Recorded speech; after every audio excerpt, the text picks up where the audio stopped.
Hey, what is up, guys? I know it has been quite a while, let's just say. I hope you guys had a very good holiday and so on. Can't believe it's already 2022, and I'm so sorry I have not posted. So it's been several weeks, and I'm so sorry. But I really do hope you guys all had an amazing holiday and New Year, and hopefully good things happen in 2022 is all I have to say. So hope you guys have been really well, and I don't know, it's every year that passes by, I still try to keep up with my YouTube as much as I can, but for now, it's all about experimenting still, and there's just, because you know me, I'm a big film fanatic, and I will just do anything I can in regards to film, because I love it, but for now, something random is actually 4 or 5 years ago, I watched the film The Neon Demon that came out in 2016, and I absolutely loved it, and I highly recommend it if you have not seen it. No, if you have not seen it and you do not want any spoilers for this quote-unquote movie film review analysis / discussion, I would recommend clicking on this video and going to watch the movie first and then coming back, because it's definitely a film and art that you need to experience on your own individually, and it's just an experience that you need to experience.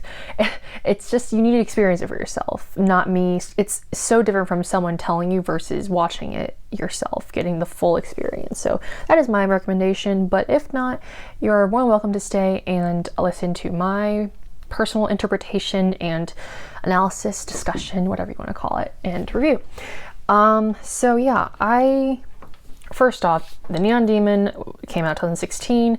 It is a horror / thriller genre film, and it was directed by Nicholas Winding Refn, which I haven't watched too many movies off of him, just really this one. I haven't even really heard of him really, but I watched a couple of interviews on YouTube, and he seemed like a pretty interesting person and very talented. I would say based off this film, I would definitely say this is one of my favorite pieces of his work and just film overall that I like to talk about and dive deeper into, because it's definitely more than just a film and something that was produced by someone. It's definitely something to analyze, and it has a deeper meaning, and it's very symbolic. It's not something just to watch and you get the gist of it. But nevertheless, just a short rerun. I'm not going to go to a whole summary of this movie, because that's just pointless. All you guys I feel like already know what this is about and so on. But if you don't, basically this is just this story really revolves around a 16-year-old girl who moved to LA who's aspiring to be a model. The usual. I feel like that's kind of what LA is all about, usually, and just so many models. It's the dream, and I guess her parents died or something. I'm not too sure about too much of the background of this girl. Her name's Jessie. I think she's about 16 years old in this movie.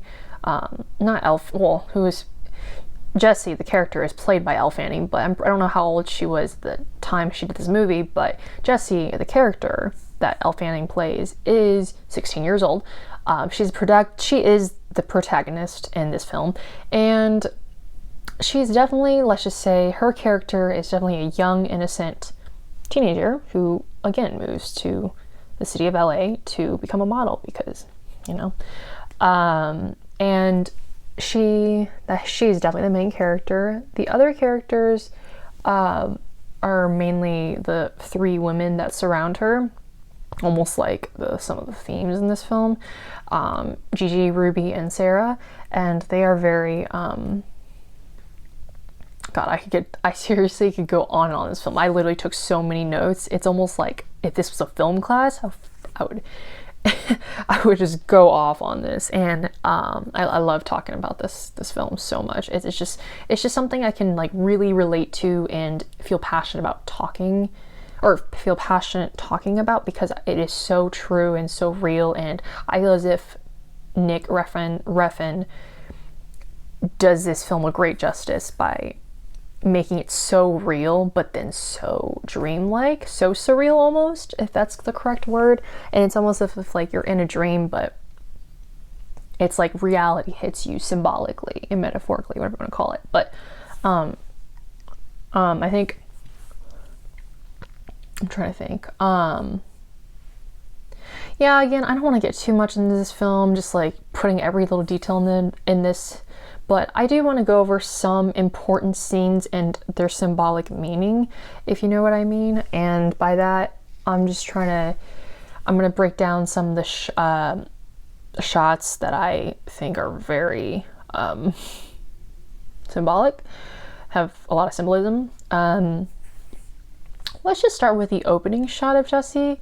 And Jesse, this is just the opening shot of where Jesse is being photographed by her photographer, Dean.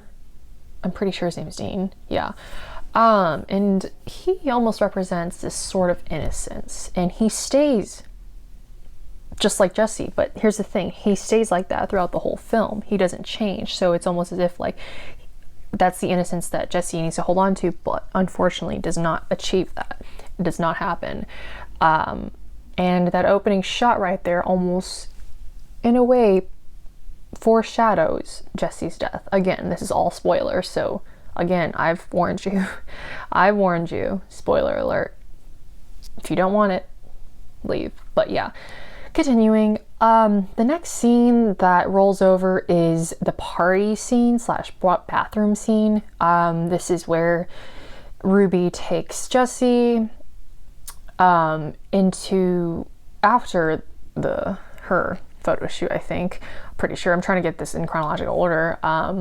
Into the bathroom, or into a party, and then that's where they meet up with Sarah and Gigi, the other two models in this agency, and then they go into the bathroom. And this is such a very symbolic setting, just because with the mirrors alone is almost like, number one, models like look at themselves in the mirror so often, so it's almost as if like that just represents how the model industry is.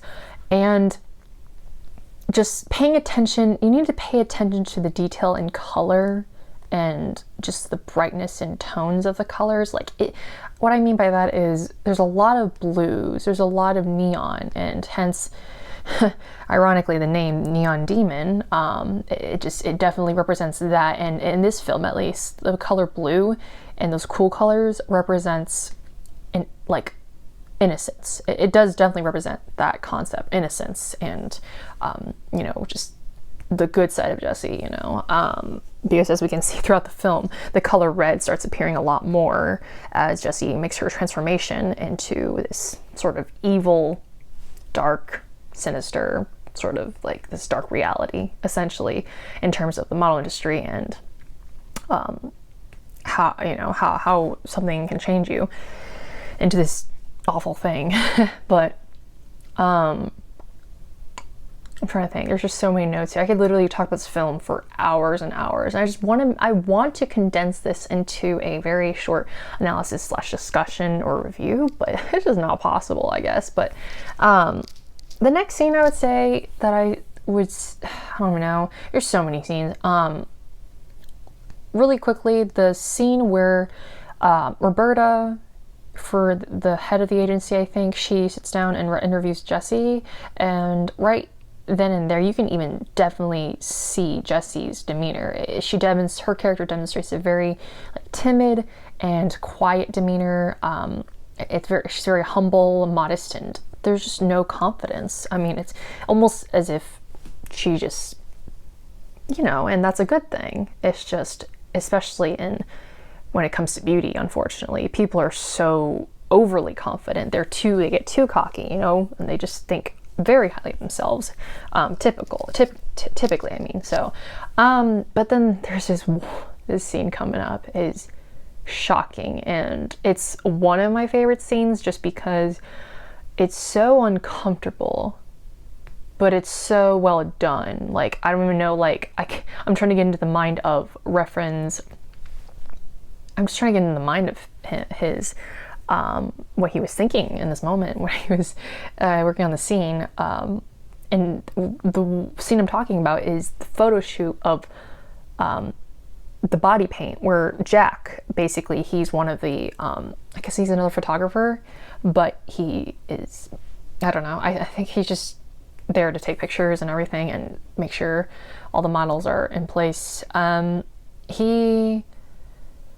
can already sense a very unnerving, like, feeling of uncomfortableness, and it's just very sensual.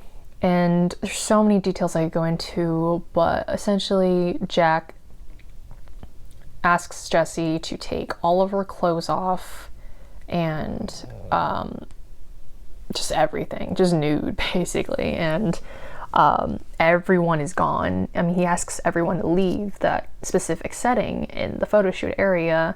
It's just crazy, and she's the only one, and then he turns off the lights, and then the lights pop back up with he comes in with gold body paint, and then he just starts smearing that all over Jessie's body.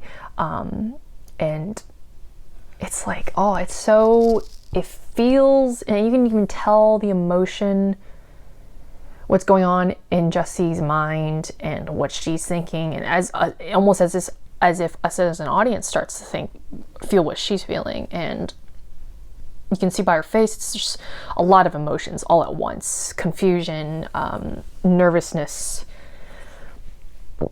uncomfortable creepiness, and sensual too, because it's like she enjoys it for some reason, but also like she's very uncomfortable, obviously, because, like, I mean, literally someone smearing body paint all over you and touching you, I mean, it's a little like, the next scene, oh my goodness, this scene is crazy to me, because it's, I don't even know how to explain it. It's, I'm saying this movie is so, like, you need to watch it minute by minute, and you can actually see every detail and analyze it and actually understand the true meaning behind every detail reference incorporates in this film, and which is great, which I definitely admire, appreciate that he's done all that. And so this next scene is just a diner scene where basically Ruby, Gigi, and Sarah all meet up, and then Ruby goes and tells them, oh, Jack was doing a photo shoot with Jessie, and he's working with her, and then it's just crazy, because right even before she mentions that, I love this part because it's so relatable, but also so, like, it's just sad, because it just shows the reality of our society and just standards, and whatever, the model industry. But and I've had personal experiences like this too, and I can relate to it so much. But Gigi, actually, it's not like I like her as a character, but how she said this part about the food order was very interesting, because it's like, it's so real. It's so real. Like, that's what I love about Murfrin's work. It was the food order where she was substituting fries with the fruit cup. If you know what I'm talking about, you probably need to watch that specific scene to understand what I'm talking about. Because I think the waiter was suggesting some food basically that was, unhealthy, fatty. It's like it's diner food, it's not gonna be the healthiest. And it's just ironic. They are models, and of course, what do models want to keep? Their body, their physique, their fit, everything. So it's just funny, because she just says, oh, we'll take 3 coffees and 1 fruit cup. And it's just like, it's crazy, because it's basically beverages and a fruit cup, and there's just no carbs, nothing there whatsoever. I get a whole other topic into that, but it's just crazy. It's just, the whole weight thing is definitely, especially for models, and I'm saying men and women too, not just women, obviously. I'm incorporating everyone to this, but again, just models in general, beauty standards basically. But having that said, another scene I love that is just, is the model walk scene, where all the models are in one room with just bras and panties on. I think just like the very beige and neutral color, which I love because it's such a good contrast in color and to the white that's everywhere. It's just mainly white in the background because they're doing a audition almost. It's a model walk, because the judges are just sitting there trying to see if you are someone they want, you know, by doing a quick model walk. And we can see the scene mainly focuses around Jesse and Sarah, and it's just, I love this scene because it's so vulnerable because of they're just wearing bras and panties, and you know, that is definitely, obviously, like, you'd have to be comfortable with your body, like, you know, as just a model. But it's crazy because Sarah does her walk and then Jesse does it, and then as soon as the people, or the judges or something, the fashion designer or whoever, they look at Jesse and they're like, oh my goodness, we definitely want her. It's just crazy because I didn't even notice this before because I've seen this movie like 3 or 4 times, and not until I watched it for the last time, I paid attention to Sarah's face for some reason, and then I saw like a very faint glisten or like a tear roll down her cheek, which is very hard to see based off like from, at least from the background, because it's so bright and it's a white background. You can't easily notice that because she definitely looks distraught, upset, disappointed, all those emotions. But it's just funny because Sarah, you wouldn't know, she's very good at keeping her emotions in, is the thing. You see a tear roll down, but you just wouldn't know because it's not like, it's so, her emotions are not prevalent, which definitely defines her character, let's just say. She's very good at hiding stuff, and she's very hard. I don't even know how to say it, but her character is very emotionless, but you can see the emotion. It's almost as if it's there, but you get it. So I love that part. And oh my goodness. I love this movie so much. You have no idea. And I don't know. I want to go to this last scene. I could seriously go on about this movie forever, but I can't because that would take like over an hour or longer. Again, one of my favorite movies explaining, I don't know, because I like movies where they definitely have a purpose and a message, and they want to show you something deeper than just the surface. There's actually symbolism, there's representation, there's metaphors. It's a real life message, you know, like a lesson. But something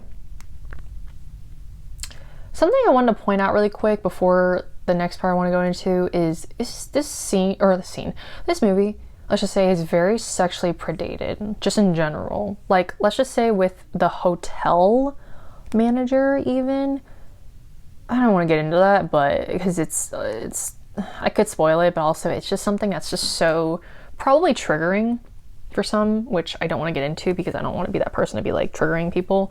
But it's just so, there's so much sexual predation and sexuality. I feel like this movie definitely, this one huge aspect of it, one factor that plays into everything is sexuality, because that's such a big thing, I would say, even in the model industry. It's so real too. It's just the dangers of outside world too is it's because that's a real thing in the world. It's not like something in the movie that you just see and then it's in the movies. It happens in the real world. And you know, Keanu Reeves' character, which is Hank, the hotel manager, but motel manager, my bad. But yeah, I'm not gonna get into that. But yeah, just had to get that in really quick. But yeah, one big thing is the climax of this film. And I'm pretty sure people who have seen it know what I'm talking about, and that is Jessie's transformation, which is literally the fashion show where she closes the show according to the fashion designer. And this marks halfway through the movie, the 59-minute mark, because this movie is about 2 hours long, which is very, like, I don't know if they've done on purpose or just because this is Jessie's transformation, and she has gone from innocent to dark, and just, she's matured a lot, and she's a totally different person. again, she's gone from very like innocent young girl to this is sexy but very dark, menacing Jessie. She's so confident but too cocky, and that's what I feel like ultimately is her downfall and results in her death. I'm not saying it's her fault that she died and she got herself killed, but it's very like it did not help her, let's just say, especially with those other models around. It was not pretty to see. This scene was interesting because people keep saying about the Illuminati sign with the whole point triangle thing, but it's not even just about that. It's just about what I think, let's just say my interpretation of the triangle, because we see the blue triangle throughout the film and then it becomes a red triangle, and then just the colors. The triangle itself to me is almost like a hierarchy, but I don't even know, because I don't want to call the other models like witches or anything, but in a way it almost feels like they are, is the thing, because it's like a coven of 3 witches. I mean, 3 women surrounding this girl, and it's almost as if like, oh, a 4th one is destroying this triangle of, I don't even know how to say it, just it's like a ritual, you know, and it's, I don't know, I can't even explain it, but I just love that shape representation motif throughout this film. It's so good. It's so subtle, but nevertheless, the triangle turns from blue to red, signifying Jessie's transformation from, like I said, innocent to mature and very different, so sure of herself. And